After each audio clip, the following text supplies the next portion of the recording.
Riders ready, watch the gate.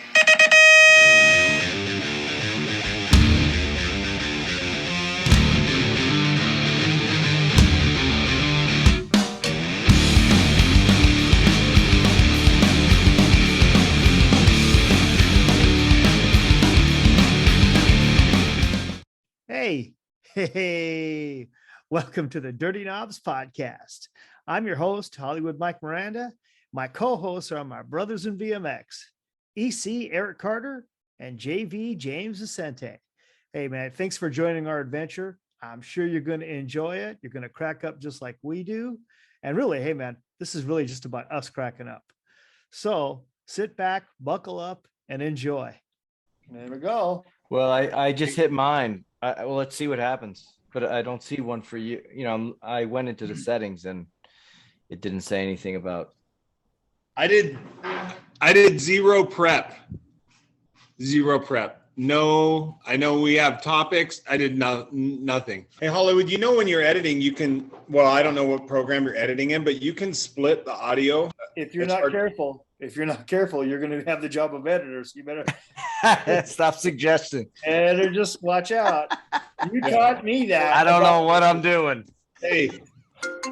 Okay, so lesson learned. Phone has to be on silent. I think mine's on permanent silent. Yeah. I don't think mine on. Man, I am so glad you guys are here. I've been looking forward to doing this for a long time. I can't think of two better people to do it with.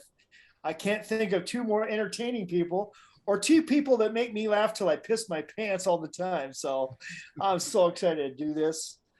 UEC? Yeah, well, I'm in the same boat, man. I mean, you know, we've been talking about this for, I don't know, a couple of years now. And for it finally to come to fruition, man, I'm super excited because the chemistry amongst us three, man, and the stories that we have to tell, I think some people are going to have it's going to be eye-opening, and I think people are going to be laughing their asses off. So I can't wait to get these knocked out and to share some of the behind-the-scenes stuff that we had to be PC about back in the day that now we don't have to be so much. I don't know, how PC were you back in the day? I mean, really. Dude, I was so PC. My team manager on Hutch tried to get me to break into a vending machine, and I was scared I was going to get kicked off the team. So I ran back to my hotel room, and he thought I was an idiot. Oh, man. Well, I'm sure there's going to be some very interesting topics that are going to come up. And you know, we'll just tell you what we think, what we learned, what we didn't learn, and what we heard from other people or about other people. And no holds barred, man. However it comes out, it comes out. We just think that I know I love it when you guys tell me, so it's going to be great. You know, we are a little bit edgy. We talk about the fun things that other people don't talk about on the podcast. I don't think. I mean, and I've had this talk with Mike numerous times about, because he wants to dive head first. Like, and I'm like, dude, we're only going to do one of those podcasts. Right. We're never going to get another guest. We'll never have any guests. That's right. Hey, so as we get into this podcast, I think it'd be important that we all try and discuss what we think this is about, this us getting together. So Mike, you want to start, or Eric? Age before beauty. Oh, yeah. Wow. Okay. All right. Okay, 15 expert, what do you got? 15 expert. What is this podcast about? I'm interpreting that as why did we create this? Not about each podcast. What it's about is changes with the guests, etc. I think, if we're perfectly blunt, I think it's just a reason for us to have fun. Amen. I mean, I think I think us three, there's a chemistry amongst us three that's special. We've known each other for a long time.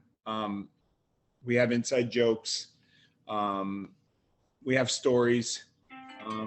And I think it's about us sharing that chemistry with other people because it's contagious and infectious. The guest, quite frankly, I mean, it's going to be great to have guests on because we're going to be able to interject who we are with those guests. But I think as you know, as we know, we could do this. We could do these on our own with no guest all the time. So, and I think that speaks volumes to who we are and what our chemistry is. So that's what I think it's about. I think it's about three guys, inside jokes, inside stories, having a laugh or laughs and inviting others to have those laughs with us. I agree with that. I mean, I think, you know, when you think about it, and Mike, you next, but I think what you hit on the head just for me is bringing it back to how we were, you know, back in the day when we were racing and joking and laughing all the time and talking about, you know, what happened last weekend maybe, or the last time we got together, you know, for a lot of us, but I'm with you on that. It's about having fun and getting back to it. But Mike, what do you think? Well, someone else asked me today, and I had a pretty good answer. I think it was, you know, there's some podcasts that are about information, and we're really not about information. We're about entertainment. And I said, you know, we could bring information, you know, the standard questions about, you know, what kind of bike you rode, or what was your favorite number, or what track did you like? That's not what our podcast is.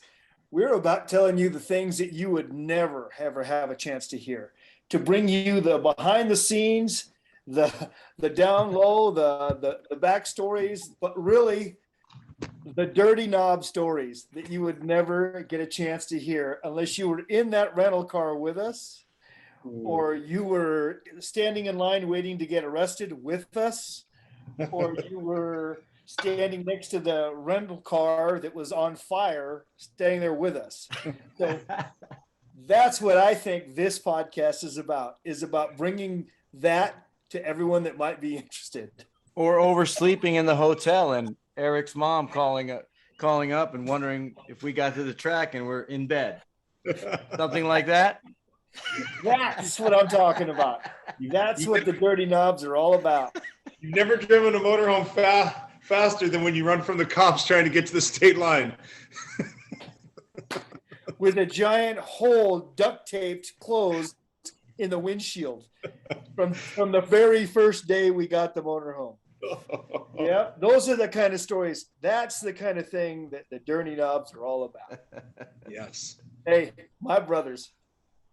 JV. Well, I tell you what, I got something right now I'd like to throw out there, just you know, kind of to get things going. But from what I heard, I could tell you from me, but I don't want to talk about just me. But superstitions have been a big part, and I will look at Eric, because I had a little bit of a knowledge on the side about superstitions, but superstitions in any sport, I think are pretty big. And you hear about it with skiers, you hear about it with, you know, with race car drivers and so on. But I mean, BMX in our own world, I'm sure there are some awesome stories on superstitions. We're freaks. That's what we are.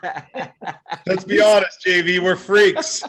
When you say we, it's you too, because I know why JV doesn't want to talk about it is because he's a superstitious fool. I couldn't believe it. Look, I threw it out there first. I know that Eric has a few. Mike, we're going to dig it out of you, but Eric, I know you have a few superstitions. You have to give it to us right now. Go. Oh man. Well, there was one, man, that I had that was I still to this day do it, man. And I don't step on the second step when I'm walking upstairs. Oh my, not just for racing, but for like anything. Well, yeah, I adopted it at racing. I adopted it at the I adopted it at the ABA Grands in '86, the year that I won the title. So I don't know why, but I was coming down the stairs at the Grands, and I happened to I was just going down the stairs, and for some reason I ended up skipping the second step on my way down. And so, I had good practice after that, and I don't know why, but something triggered in my brain when I did that. And so for the rest of the day, going up and down into the stands, I would skip the second step. Gosh, dude, I killed it that weekend. So since 1986, in November, I've not stepped on a second step. Well, I'm going to tell on you then. I know of another one you had for a long time. What was the other one? You would only wear Champion underwear. This is true, dude. And Champion wearing underwear, and you said champions wear champions. That's right. Oh, that's true. I only wore, and that actually started with Clay. I was going to the NBL Grands, and he actually he said to me, "Hey man, today you're going to be a champion." And so I bought you these because champions wear champions. And I was like, okay. So I put them on and I won the title. And dude, so for, I don't even know how many years, I had that same pair of underwear for a long time, dude. Oh my God. But I didn't wear it at home. I only wore those on race day, like when it counted race day.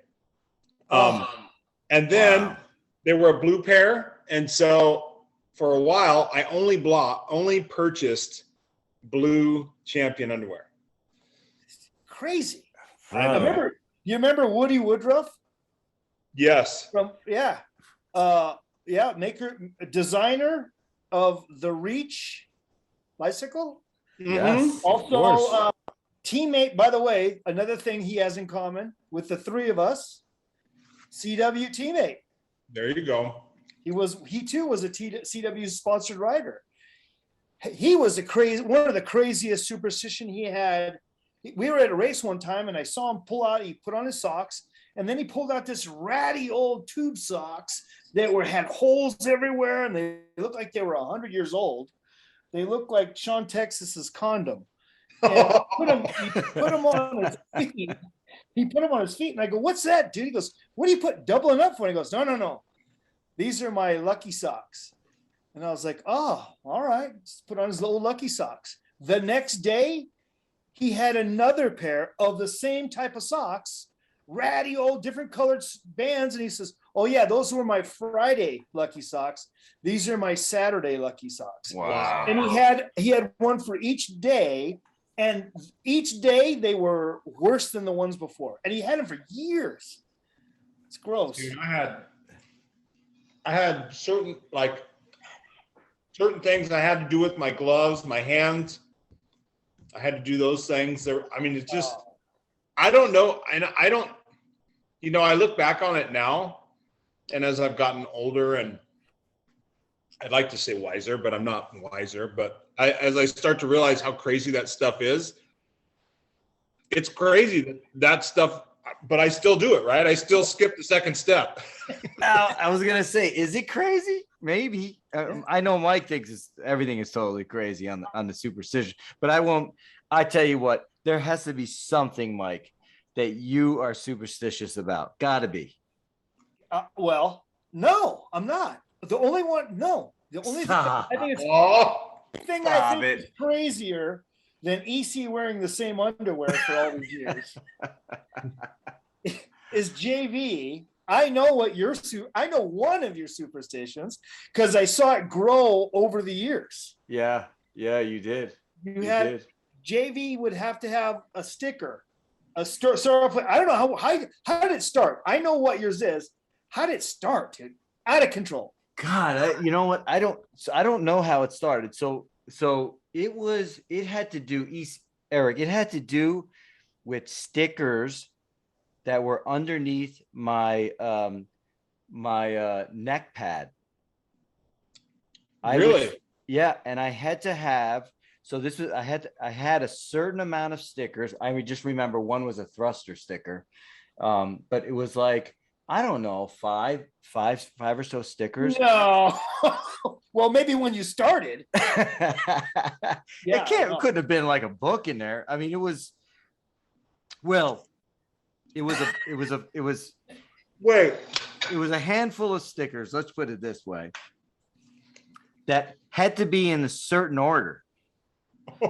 So when I would travel and had to take the pad off, I had to have the stickers, and I kept them in an order. And then when I came back, when I landed somewhere and put my bike back together, I had to have them in the order, and I put them underneath the pad. And so you would stack them on the stem and then snap the pad on, so the pad would hold them in place. Exactly. Until Mike Miranda took the stickers out. You're crazy. Made fun of me and said, you got to get rid of these darn stickers.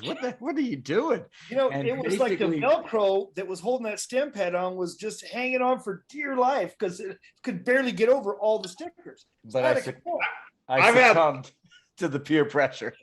I've had lucky bracelets and lucky things. I remember one time, this is funny actually, also in 86,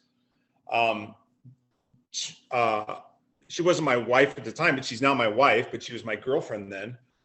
I had like a loose thread coming off of a coat, and so it was super long. So she ripped it off my coat, and she actually tied it on my wrist, and tied it in a knot and said, this is your lucky bracelet. And dude, it was just a piece of thread. And I kept that thing on for like 2 months. It held, it didn't break. And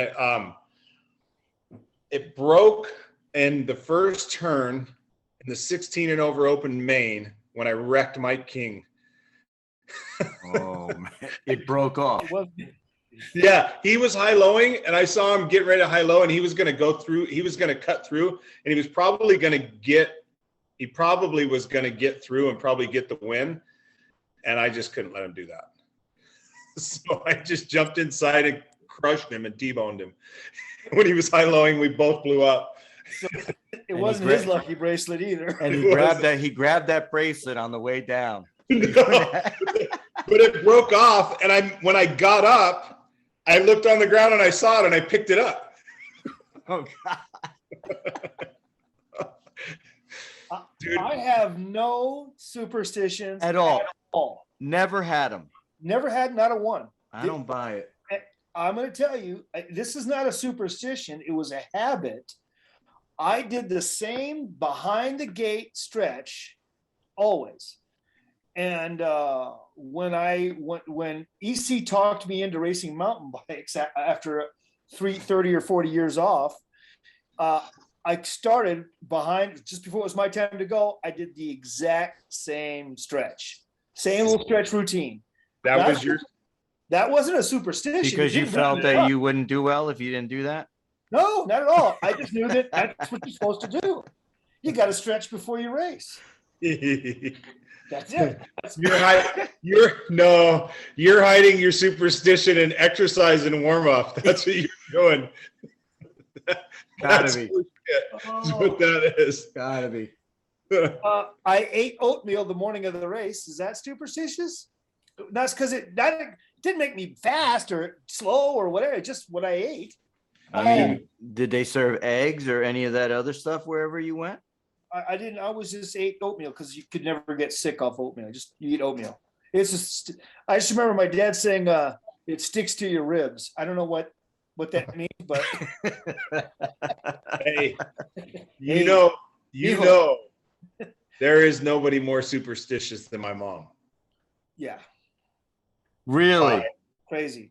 Well, let's get into that because I know that there are a bunch of people we must know that have crazy superstitions. So JB, let's start. Dude, unbelievable. She would walk around on practice days. She would walk around the arena until she got a feeling for her lucky spot. Oh, wow. So that would be where she would have, for every one of my races, she'd have to walk around, find it, and she'd have to get to her lucky spot. And it would come from a feeling. Look at that. Those feelings also. Oh, Uh-oh. well, he froze up. I know what I bet his mom still does that. Now she's at the casino walking around for her lucky spot. She's still looking. She's looking for. There it is. That's what happened. See, our connection, the superstition. No, she would have lucky stick. My super stretch, then you'll be fine. Lucky Super This stretch. thing. I used to do this thing. One time she had a lucky ashtray that she had to carry with her all the time. Dude, it was out of control. Like, and she would, I mean, there would be times that she would forget to get to her lucky spot and she would run to the lucky spot. She'd have to get before my moto started. Yeah. Let me tell you, this has nothing to do with luck. But I think she still has lucky sticks I think she still has some of those lucky sticks at her house. Oh, wow. When I raced, dude, yeah, she would have a pile of sticks. And just hold them? Yeah. You gotta hold the lucky, that was your lucky stick for the weekend. Dude, I'll tell you guys one time. And if you didn't do well, did she throw them at you? Is that Well, they try to do whipped stick, you with it? right? Exactly. hey, it's me again. Listen, I just want to take a short break to give our sponsors a chance to give you a discount code or tell you a little bit about their product. Hey, just take a few minutes, but show the love. Kenda, designed for your journey on the road, on the trail, or on the racetrack. You can count on Kenda quality. Our tires are engineered for performance and value across a wide range of interest and applications. See why Kenda is the right choice. It's your move. Black and round, made to get down. If you want a set of free tires, you know who to reach out to. Send your emails to. Ethan Cooch. Ethan Cooch? Yes. Did you know that Ethan's Zoom name is Ethan Cooch? Yes, that's his name on here, Ethan Cooch. Who are you talking to? Sis. Yeah. I'm talking to my wife, JV. She goes, for school? Yeah, he's Ethan Cooch. It's Ethan Cooch. It comes up on the screen name. Why is that your name? Because it's funny. Hey, But it's still EC. and he is right. It's He's EC. right. But he is going to have a big pile of emails he's going to have to answer to, Yeah, did you know that anybody who has any problem, or questions or anything. any question or anything, we're creating an email account. It's going to say, hey, if you got any questions or any questions about you need answered, contact Ethan Cooch. Yeah, he's going to have an email. You're going to have an email. Oh my gosh. Yeah, I know you. I know we said you were sending you a T-shirt. Just reach out to Ethan Cooch and let him know your size. We should make Ethan Cooch t-shirts. Speaking of that. No, because then we have to pay you a royalty with tampons. What is the offer? What's akin to offer? Oh, 30% off. I got to find out the details, but it's 30%. The code is Dirty Knobs 30, Yeah. and they get 30% off. But I don't know if it's a pair, a set, all the tires you want. I'll find all that, and we'll put that on there. It's 30 for everybody, all listeners. Yep, all listeners that put in the Dirty Knobs 30 and send in your coupon. Ethan Cooch. Ethan Cooch. And behind the scenes. The man tucked in underneath the scenes. The man behind the scenes. Behind the seams. The man behind the scenes, Ethan Cooch. Dude, that's how we're gonna say it. The man behind the scenes, Ethan Cooch.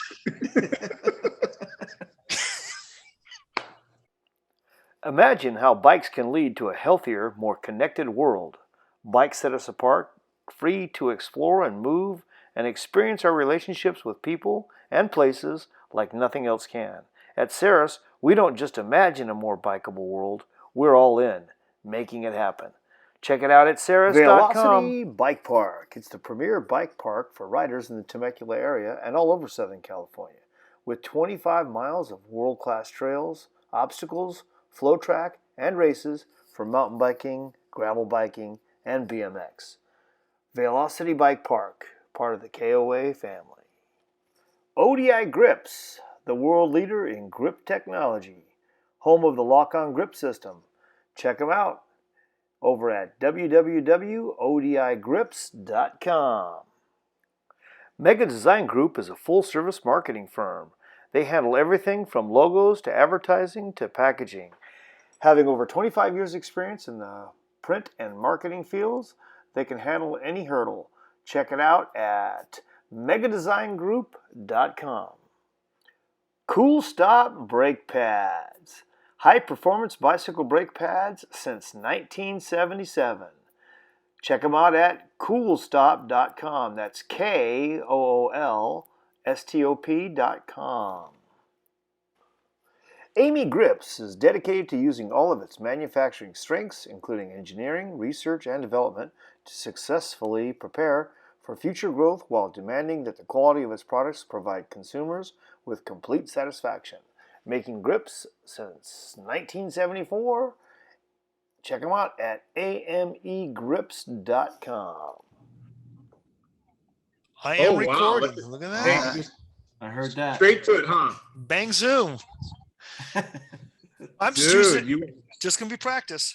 right into it. You know what they say? We here just talking about practice. Practice. Practice. Yes, man. You talking about practice? I wonder if anyone in staging has said that yet. The next time an amateur gets up and tries to get into pro practice, man, we're talking about practice. Hey, who was the king of practice? Who was the king of practice? You mean who would sneak into pro practice the most and keep going round and round and round? No, that was me. That's a good one too. I Who was don't. who won practice? I remember Charles Townsend used to go. He used to ride lap after lap after lap, Like all the way to the end? or do the most practice, like first to arrive and last to end. I remember seeing. I remember watching Charles just go and go and go. I was like, oof. You know who was always fast in practice? Oh, fast in practice. Yeah, the winner Who? who won, Todd Blazer. Oh yeah, the Todd Blaze Blazer. was fast in practice. Todd Blazer was the king of practice. Well, you know what? Todd Blazer won practice. Exactly. Yeah. He did. He won it. He was AOP. Yeah, he was KOP, king of practice. Yeah, you know I love that guy, but The Blaze. the Blaze, he was king of practice, but I don't remember him winning anything else. Dude, his cadence, him and Bart McDaniel, Yeah, were like two sewing machines. exactly. Crazy. Exactly. And Bart McDaniel was one of Sean Texas's legs. But a completely different shade. He also was probably the whitest dude I ever raced against. Meaning like he was, what's the word, translucent? Not transparent, translucent, because he actually glowed. You could see you could see the different color of blood that was coursing in or out by looking through at his arms. God dang. True story. Eddie King in pro practice. I snuck into pro practice. Eddie put me into a tire before I became friends with him. elbowed me right into a tire. See, Goes, dude, it is pro practice. Sorry. Practice. I never ever told anyone, hey, you can't get in practice. But I did say, hey, let me get that gate. Yeah. I did. I would That's say, fair. That's hey, yeah, fair. yeah. I'd say, hey, let me get that gate. But I sure did do this. I absolutely cut some amateurs off after one pedal. Zero. You got to, if you're going to sneak into pro practice, you need to go in lane 8. Listen, if you want to sneak into pro practice, this is what happens when pros practice. Because this is what happens when pros race. And if you don't think that's true, just mess up your gate a little bit and see what happens. Especially if you have a good lane and the guy next to you knows you have a good lane and you've been going good. It's over. Oh, it's over, dude. I'm sure you've all cut over on people. Oh, dude. It's the best. That too. The best. What's the worst you think you've ever cut over on anyone that you? Oh, let me rephrase that. Have you ever cut over on anyone that afterwards you felt guilty? I haven't, but I have. That's because you have no conscience, man. Shit, dude. I don't give a shit. They did it. I Talking- did not give a shit. But You know I what? really, there were times when I would come across the finish line and my dad would go, hey, that was a little excessive. He'd be like, that was pretty bad. You can't do that. But yeah, before they put the lines on, dude, you coming over, man. That's it. Hey, if I cut you off now, I don't have to race you later. That's right. Wasn't that kind of the thinking? That's exactly how it was. That's exactly how it was. Then they started putting white stripes down the starting hill, and That's the same thing as putting bumpers in the alleys at the bowling alley. exactly it, right? Same deal. A bunch of whistles. JV, ever cut anyone off that hard? I am sure. I just probably don't remember. I'm sure. Isn't that kind of we all did? Sure. Oh, I remember JV giving a clinic at Woodward, telling him, JV, do you remember this? You, what was it? You, what? Any line is yours. If you, any line, what was it? You can have any lane you want if you have a good start. Yes, I like that. Yeah, I think that was. I don't That was a remember clinic. saying That was we talked about that in the clinics. You can have you can have any lane you want as long as you have a great start, because you can just take whatever. Yeah, well, that's what it was. You can take any lane you want if you have a great start. I like it. Meaning you could just. I mean, think of. lane 8 was never. Was lane 8 ever good? Sure. I love lane 8. It's a right-hand turn. I love lane 8. Yeah. Because if I was getting good starts, that means I could cut everybody off. Yeah. You had to. Yeah. All 7 of them. Yeah. Are cutting you all off. The idea was to go to. It was lane 8 to lane 1 to lane 3. Exactly. Lane 8 to lane 1 to lane 4, and then it was all. They just kind of, cruise around. If I'm in lane 4, man, I only get to cut off half the pack. Hey, if you're in lane 8 and it's a semi, all you try to hear how many people are screaming when they hit the ground. That's right. Because if 4 people fall, I'm coasting. Dude, I swear, man, I would wreck my mom for a win. Dude, I would ram the shit out of people in the races, dude. Me and Mike King, oh my God, did we go at it, dude. So bad.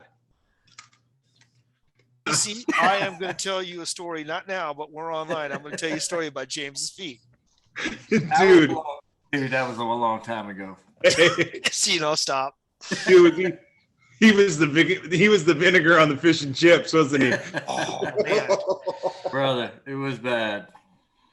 No. It wasn't so much a smell. It was. Dude, in your humble opinion. I mean, No, you're right. You're right. The smell wasn't completely outranked. It was no. But we'll go down that path later on. Oh my God. But I did come across, oddly enough, on my feed, because I think I was searching stuff and it like knew that I was looking for things. On your feet? My feed, my like social, yeah, on my Just- Okay, go ahead. I'm sorry. I started getting I Fungus? saw one thing. It was a place. Go ahead. You No. want to make a joke? Yeah, every time. Go ahead. I want you to just get it out. Sort of like the smell in your shoes. Yeah. No, Okay, go. when you say get it out, that insinuates that there's an end to it. Yeah. No, no. There's no You're end to right, this. right. No. No Eric, way. you're 100% right. Never stops. Dude. No. Never shuts off. I know a guy that's a YouTuber. I don't know him, but I watched a kid that was a YouTuber, and his family went to the. I lost him. I lost him. Can't hear him. Ooh, at least we were recording it. Yeah. This is like when the guy stands on the side of the stage and goes, give him the high sign. Then the Okay, mom- yeah. We lost you. Oh, shit. Yeah. So a family was in a van down by the river, so I got cut off. This guy. And we were saying, he was like, because you talk with your hands, it was like, so I found this girl and I tore her shirt off and I hit her in the head with some things. And then I was able to kick her in the Ethan cooch. No idea what was going on there. All I know is it was a family den, a van down by the river, and you cut off. It was not. There was no van and there was no river. Oh man, that's one of those things they say it ends up on the editing room floor. Yeah. That's how it goes. Yeah. Okay, JV, what was it? Do we have more on the list before you side rail this thing? Look, yeah. Upgrade Zoom, JV. I got JV out from Saturday the 2nd from Ramadan. Yeah. Are you going to Mecca? Were you? going to? You are. You are kind. No. What? You're kind of going to Mecca. Scotland. All right. That's all I have on the Okay. milestone dates. Where are you going?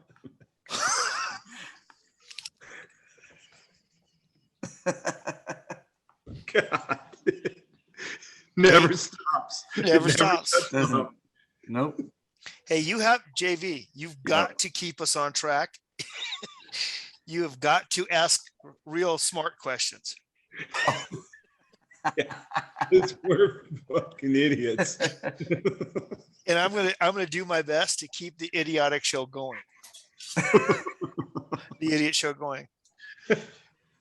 I know that originally when I talked to EC about this, I was going to, it was about EC kept trying to reel me in from being too controversial. Oh, dude. You know who never will do them? And I know Mike is going to say, yeah, and he's not going to do it here either. Richie Anderson. Yeah, how come? He won't do them. I don't know. He doesn't do them. Let's get him. I think Richie would be an interesting one. Could we He's get got Richie and so Ronnie much, together? man. Could we get Richie and Ronnie? That would be interesting. Yeah. If not, I could get Richie and Tim Judge, which one of the best fist fights I ever watched in BMX. Oh, really? Yeah, it happened in a hotel bathroom. Wow. No way. Yeah, just duked it out. Broke the toilet in half. Hundreds of pounds of damages. Really? Yeah, Man. gnarly. I didn't know about. When we tell the story, when we're on a podcast, someone's going to ask the question, "What's the best fight you ever saw at a BMX track?" I've seen a few good ones. I'm sure we all have. You were involved with one. I was. Yes. Which one was that? You threw somebody's bike. Oh no, didn't you? No. You threw your bike in front of somebody, didn't you? No. There was somebody threw somebody's bike. No, I know that one. Are you talking about when I T-boned Tony Zanaka? That's it. Sure. Oh, that was fantastic. See, that's the story you're going to tell. That was fantastic. Actually, there are good ones. There are good ones. I always thought if I could get Kevin McNeil and Kevin Post or Frank Post on the podcast, the two dirtiest riders I ever saw, consistently. Every time. Ronnie set the record for fines and disqualifications. He was that guy. He was BMX's version of the NHL thug. Yeah. I always thought he looked, I tell you, he looked awesome in the all white 09 uniform. Yeah. But he should have always worn the all black because he was a villain. He was villainous. He had the best answer to Riders Ready. Do you remember that? What? No. When they got so Riders Ready, I'm ready.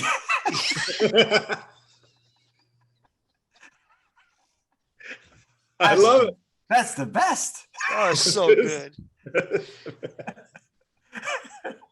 Oh my God. I liked his answer. How do you say one in Spanish? No, dumbass. It's uno. I told you 1,000 times.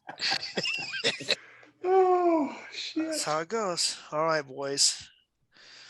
Thank you. I love you guys to death. This is going to be so much fun. I mean, it's just going to be so much fun. Yeah, it's good. Hey. Thanks for tuning in to the Dirty Knobs podcast. Hey, and be sure to like, subscribe, download, and comment, man. That will help us all out. We want to be back in 2 weeks with a new episode, some new tricks. We'll also have our website up in 2 weeks. That's with merchandise. So that's at dirtyknobspodcast.com. What else?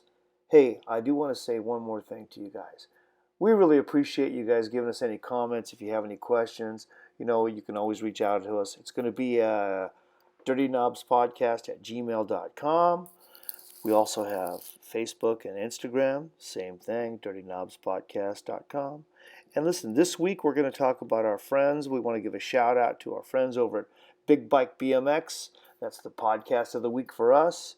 And we'll be back at you in 2 weeks. Until then, keep it dirty.